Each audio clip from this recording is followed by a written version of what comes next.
సెన్సెక్స్ 347 పాయింట్లు, నిఫ్టీ 105 పాయింట్ల లాభంతో ట్రేడ్ అవుతున్నాయి ప్రస్తుతం. నెక్స్ట్ కాలర్ అనంతపురం నుంచి రహమతుల్లా లైన్ ఉన్నారు. రహమతుల్లా గారు, హలో హలో, చెప్పండి రహమతుల్లా గారు.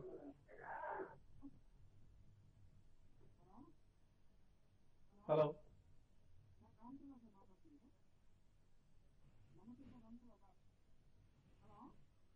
ఓకే అండి. Yeah, next caller. Hello hello, yeah, ఎక్కడి నుంచి మాట్లాడుతున్నానండి? విజయవాడ నుంచి అండి. చెప్పండి. హలో, నమస్తే అండి. నమస్తే అండి. కుటుంబరావు గారు ఓటీ సబ్స్క్రైబ్ ఫోన్ చేశారు సార్. ఓకే అండి. బై చేశాను నేను 175. ఏ ప్రైస్ లో అండి? 175. 175. ఓకే అండి. తర్వాత తగ్గితే డెలివరీ తీసుకున్నాను. ఇంట్రాడే కోసం రికమెండ్ చేసినప్పుడా? అవును సార్. ఓకే అండి. ఈ 2 days లో నా ప్రైస్ ఏమన్నా వస్తుందా అట్లా? ఓకే, అది కాదండి, జస్ట్ 2 రూపీస్ తగ్గితేనే మీరు ఇంత కంగారు పడుతున్నారంటేనే మీరు ఎంత ఫియర్ సైకాసిస్ ఉందనేది స్టాక్ మార్కెట్ లో అర్థం చేసుకోవాలి. క్లియర్ గా ఇంట్రాడే కాల్స్ ఇంట్రాడే ఎగ్జిక్యూట్ చేయాలండి. అదర్వైజ్ ఆ తర్వాత ఏంటంటే మీకు పొజిషన్ క్యారీ చేస్తే టిపికల్లీ లాంగ్ పొజిషన్ అనమాట, ఆ రోజు కట్ చేయకుండా క్యారీ చేస్తే నెక్స్ట్ డే మళ్ళీ టెక్నికల్స్ వేరే విధంగా ఉండి స్టాక్ కింద ఉంటే కనుక మీకు క్యాష్ బర్డెన్ ఎక్కువ అవుతుంది. ఎందుకంటే మీరు డెలివరీ తీసుకున్నారు కాబట్టి కేర్ఫుల్ గా ఉండండి. 40s typically morning intraday calls ఇచ్చే అన్ని కూడా ఎఫ్ఎండో కాల్స్ ఇస్తాం అనమాట. ఎఫ్ఎండో స్టాక్స్ క్యాష్ సెగ్మెంట్ కాల్స్ ఏమో ఎఫ్ఎండో సెగ్మెంట్ కాల్స్ ప్రిఫరబ్లీ ఎఫ్ఎండోలో మీరు అప్పటికప్పుడు ఎగ్జిక్యూట్ చేసి బయటికి రావడం కోసం. Anyway 40s is a good stock అండి. ఇవాళ అపోలో కూడా మంచి మూవ్ చేసింది. నేను అనుకోవడం 40s కూడా మేబీ ఈ రీసెంట్ బ్రేక్అవుట్ ఏదైతే వచ్చిందో అది కంటిన్యూ అయ్యి by next week it should touch around 186, 187 levels అని చెప్పేసి అనుకున్నాను. హోల్డ్ చేయండి పొజిషన్. సో ట్రేడింగ్ కాల్స్ లో డెలివరీ లిఫ్ట్ చేయకుండా ఉండడానికి ప్రయత్నం చేయండి సాధ్యమైనంత వరకు. ఎందుకంటే స్టాప్ లాస్ కూడా చెప్తారు కాబట్టి స్టాప్ లాస్ ఎగ్జిక్యూట్ అయిపోయి మీరు మినిమం లాస్ తో బయటపడే అవకాశం ఉంటుంది. మేబీ నెక్స్ట్ డే పెరగచ్చు పెరగకపోవచ్చు, ఆ రిస్క్ తీసుకోవాలి అన్న ఉద్దేశం ట్రేడర్స్ ఉండకూడదు. ఓన్లీ ఇన్వెస్టర్స్ మాత్రమే అటువంటి మైండ్ సెట్ ఉండాలి. శివశంకర్ మహబూబ్ నగర్ నుంచి లైన్ ఉన్నారు. హలో హలో, శివశంకర్ గారు, సార్ చెప్పండి. శివశంకర్, టెలిడాటా టెక్ సొల్యూషన్స్ ఇది NSE లో లిస్ట్ అవుతుంది. టెలిడాటా. టెలిడాటా ఓకే అండి. ఇది న్యూ లిస్టెడ్ కంపెనీ 2009 లో లిస్టింగ్ అయింది. సో 60 రూపీస్ లో ఇష్యూ చేశారు. అది ₹1, ₹1.5 ఆ రేంజెస్ లో ఇప్పుడు ఉంది. సో దాన్ని హోల్డ్ చేయగలం ఒక 1.5 year 2 years కానీ లాంగ్ టర్మ్ ఇన్వెస్టర్ గా పెట్టుకుంటే ఏమైనా ఛాన్సెస్ ఉంటుందంటారా? టెలిడాటా ఏమాత్రం ఉందండి. ఇది ప్రీవియస్ ఇది వరకు మీరు చూసే ఉంటారు. Chennai based Teledata software the demerged entity అనమాట. రిలీజ్ అయిన తర్వాత ఆ ప్రైస్ లో రిలీజ్ అయింది. టోటల్లీ కార్పొరేట్ గవర్నెన్స్ లేని స్టాక్. ఇది వరకు అది 25-30 రూపాయలు ఈపీఎస్ చూపించినప్పుడు కూడా స్టాక్ మీకు 18-20 రూపాయలు ట్రేడ్ అయ్యేది అనమాట, అంత లో వాల్యుయేషన్స్ లో. ఎందుకంటే ఎవరికి నమ్మకం లేదు కాబట్టి ఆ నెంబర్స్ కరెక్టా రాంగా అనేది కూడా. అందుకని చెప్పి ప్రిఫరబ్లీ మీరు అలాంటి బాటమ్ ఫిషింగ్ పెన్నీ స్టాక్స్ లో చేసే బదులు మార్కెట్స్ ఇంత రోబస్ట్ గా మీకు బుల్లిష్ గా ఉన్నప్పుడు ఫండమెంటల్ స్టాక్స్ ఇన్వెస్ట్ చేయండి. You will get good returns అండి. చాలా చక్కటి ఆపర్చునిటీస్ ఉన్నాయండి మార్కెట్ లో. అనవసరంగా అటువంటి దరిద్రపు గొట్టు కంపెనీలు వెంటబడితే తప్పకుండా నష్టపోవడం తప్ప లాభానికి ఆస్కారం ఉండదండి. యేసుబాబు అమలాపురం నుంచి లైన్ ఉన్నారు. యేసుబాబు గారు, నమస్తే అండి. నమస్తే అండి. నేను 1 year బ్యాక్ స్విట్జర్లాండ్ తీసుకున్నాను సార్ 593 లో. ఓకే అండి. మళ్ళీ మొన్న 54లో ఒక 500 తీసుకున్నాను సార్, యావరేజ్ చేశాను. హలో సార్, ఓకే, ఏం చేయమంటారు ఇప్పుడు? ఇవి ఉంచమంటారా మేమంటారా? అండి ఇప్పుడు స్టాక్ అయితే మార్కెట్ బులిష్ ఉంది కాబట్టి స్టూలెన్ కూడా ఇక్కడ నుంచి ఇంకా పెరిగే అవకాశం ఉందని మనం చూసాం. క్లియర్ గా అరౌండ్ 50-52 దగ్గర చాలా స్ట్రాంగ్ బేస్ అనేది ఫామ్ అయింది కాబట్టి స్టాక్ ఇక్కడ నుంచి పెద్ద పడే అవకాశం కూడా లేదండి. కాబట్టి మనం రీసెంట్ గా మీరు యావరేజ్ చేసిన స్టాక్ అయితే మీరు హోల్డ్ చేయండి. ఇంకోటి స్టాక్ ని ఇప్పుడు రీసెంట్ గా యావరేజ్ చేసింది కొంచెం పెరిగినప్పుడు ఒకసారి అమ్మేసి మళ్ళీ కిందగా బై చేసి ఈ విధంగా ట్రేడింగ్ చేసుకుంటే మీ లాస్ అనేది తొందరగా కవర్ అవుతుంది. నేను కూడా మీది ఇక్కడ నుంచి ఒక 60 ఆ రేంజ్ దాటిందంటే 75 దాకా పెరిగే అవకాశం ఉంది. ఎందుకంటే మార్కెట్ చాలా బులిష్ ఉన్నాయి కాబట్టి అరౌండ్ ఆ లెవెల్ ఎగ్జిట్ కానీ షార్ట్ టర్మ్ కోసం. ఓకే అండి. నెక్స్ట్ కాలర్ సుదర్శనాచారి నిజామాబాద్ నుంచి లైన్ ఉన్నారు. హలో, నా పేరు సుదర్శనాచార్య ఫ్రమ్ నిజామాబాద్ సార్. చెప్పండి సుదర్శనాచారి గారు. సార్ నేను డాబర్ ఇండియా షేర్ 200 తీసుకున్నాను సార్,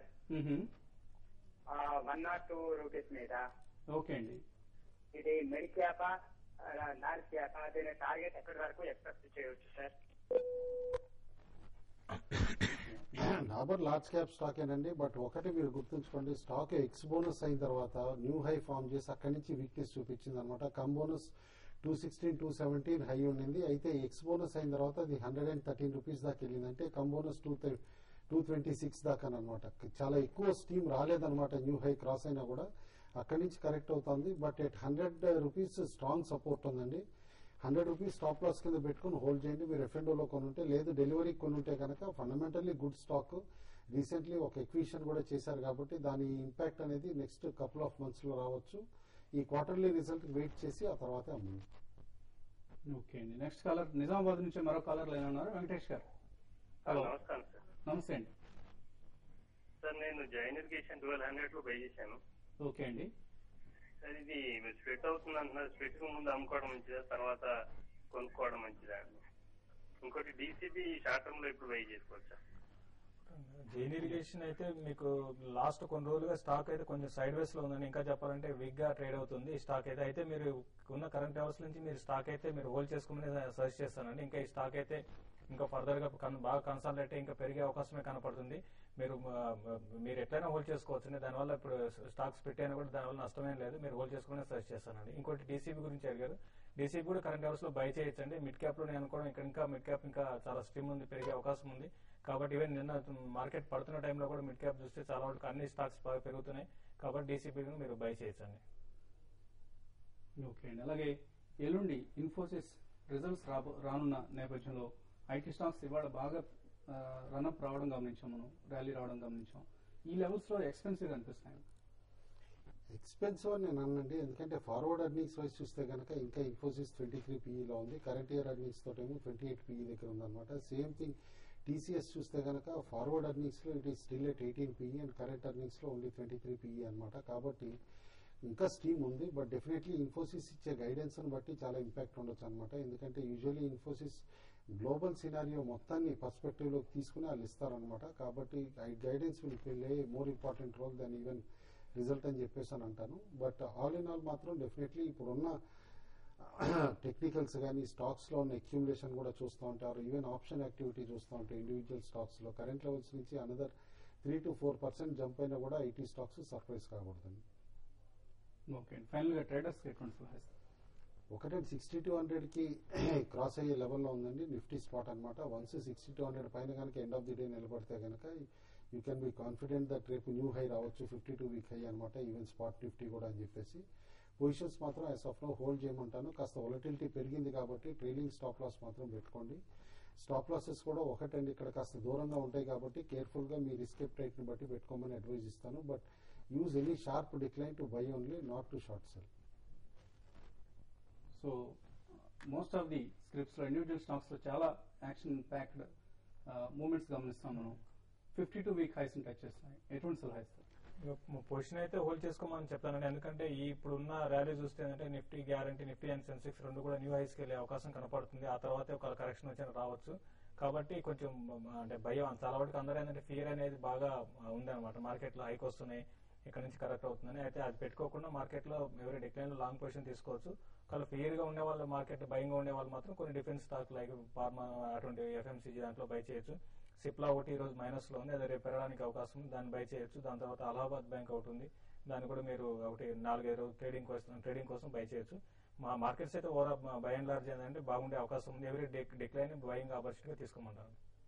బీటీఎస్టీ కాల్స్ అంటే బీటీఎస్టీ అడ్వైస్ చేయండి. ఆల్రెడీ 380, 390 పాయింట్స్ ర్యాలీ అయింది కాబట్టి last half an hour technicals ని బట్టి అడ్వైస్ చేయడం better. But one thing momentum ని బట్టి చూస్తూ ఉంటే కనుక ఐటీ స్టాక్స్ లోనే బై చేయమంటాను. Maybe HCL tech and rally further from current levels.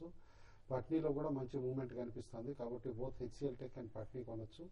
And other stocks లో పెట్రోనెట్ ఎల్ఎన్జీలో ఇవాళ లార్జ్ వాల్యూమ్ మూవ్ కనిపించింది అనమాట. స్టాక్ 120 కూడా అటెంప్ట్ చేసింది. అబోవ్ 120 ఉంటే పెట్రోనెట్ ఎల్ఎన్జీ కూడా బై చేయమని చెప్పేసి చెప్తాను. Doctor Reddy's labs 1600 rupees touch చేసింది. న్యూ 52 వీక్ హై లెవెల్ కు వచ్చింది. So most of the scripts లో ర్యాలీ కొనసాగుతూనే ఉంది. సెన్సెక్స్ 383 పాయింట్లు, నిఫ్టీ 115 పాయింట్ల లాభంతో ట్రేడ్ అవుతున్నాయి. సో ఇదే కామెంటరీని మరొక 10 నిమిషాల్లో TV5money.com లో కొనసాగిద్దాం. So let's meet in afternoon trade.